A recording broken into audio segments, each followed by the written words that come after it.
Best credit सोसायटीच्या पंचवार्षिक निवडणुकीचा आज निकाल लागणार आहे। या निवडणुकीकरता 83% मतदान झालंय। निवडणुकीची मतमोजणी आज होणार आहे। थोड्याच वेळात या मतमोजणीला सुरुवात होईल।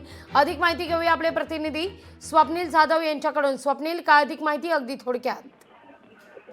लागली बेस्ट पतपेढीवरती कोणाचा झेंडा पडणार हे आज निश्चित होणार आहे। काल मतदान झालेलं आहे, तर जवळपास 83% म्हणजे 12,000 पेक्षा जास्त मतदारांनी कौल कुणाला दिला आहे हे पाहणं महत्त्वाचं आहे। आज उत्कर्ष पॅनल विरुद्ध खरं तर समृद्धी पॅनल असणार आहे, यामध्ये शशांकराव पॅनल आणि बेस्ट परिवर्तन पॅनल सुरत भाजप आणि ठाकरे बंधू यांच्यामध्ये आहे। त्यामुळे आज नक्की कोण यावरती सत्ता मिळवतं हे पाहणं महत्त्वाचं आहे। जवळपास 8 वाजता या मतमोजणीला सुरुवात होणार आहे। अधिकारी त्या ठिकाणी दाखल झालेले आहेत। वडाळा बस डेपोची सर्व तयारी झालेली आहे। थोड्याच वेळामध्ये मतमोजणीचे आकडे समोर येतील, त्यामुळे सर्वांच्याच मनामध्ये धाकधूक सुरू झाली आहे। अगदी स्वप्नील, तुर्तास धन्यवाद तुम्ही दिलेल्या एकूणच या सविस्तर माहिती करता।